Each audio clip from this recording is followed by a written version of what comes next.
This is a sample of a reading from my StoryWorth going back to my years as a kid.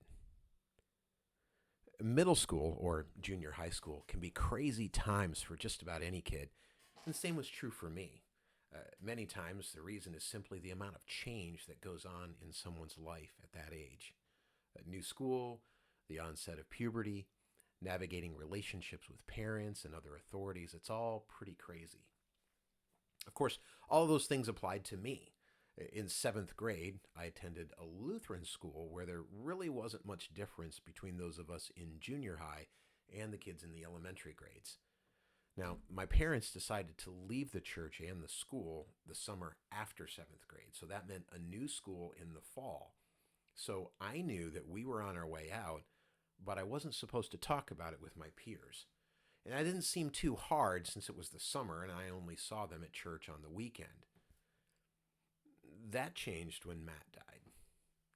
Matthew Anderson was a friend of mine from school. Donnie Fulgham, Matt, and I had become buddies a few years earlier. I was part of the Cub Scout pack that met at Matt's house, and his mom was the den mother. We all got together for a sleepover for his birthday in January where we got to watch movies and eat junk food with minimal adult supervision. Now, he was the first of us to hit 13 that year. Now, apparently Matt had gone swimming in a gravel pit not far from his house. I'm unclear as to what happened, but the long and short of it is that Matt drowned. I still remember my mom talking to me about it. It was surreal.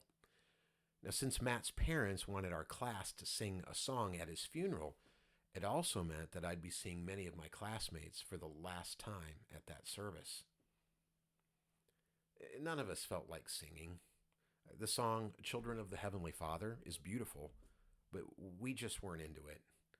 Additionally, I had a secret that I wasn't supposed to disclose as an additional weight. It was something that I didn't process immediately, but he was the first person that I was close to who died. Now, the new school was a bit bigger.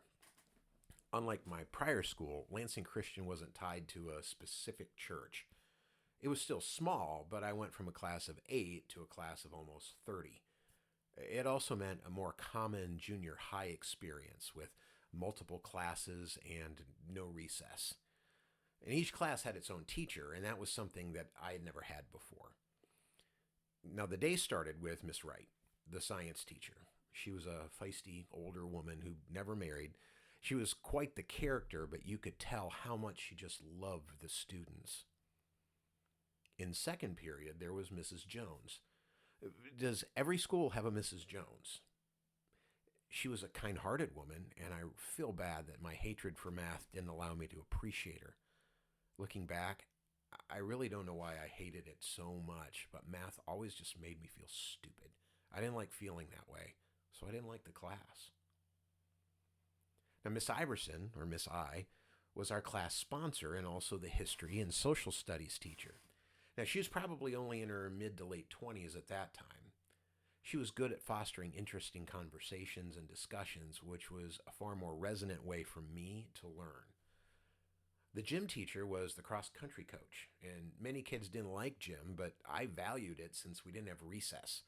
It was good to get a chance to move during the day. The English teacher was Mrs. Link. She was a younger teacher, and while I hated diagramming sentences, I loved that she would read to us in class. One of the books I remember was The Outsiders by S.E. Hinton. That might have been the first real book I ever heard that wasn't specifically Christian, outside, of course, the children's genre. Mr. Reinders was the Bible teacher. He was also the principal over both junior high and high schools.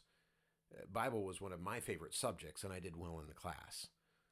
His class featured lots of discussion with minimal homework. It was cool. He didn't want to grade homework, and I didn't want to do it. A win-win for all parties. He was probably my favorite teacher in junior high. He would end up leaving the school in the middle of the next year in some kind of kerfuffle that I didn't fully understand.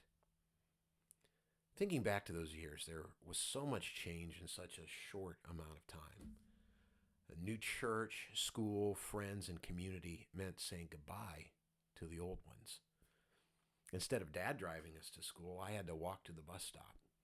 With few exceptions, the kids I saw at church were different from those at school.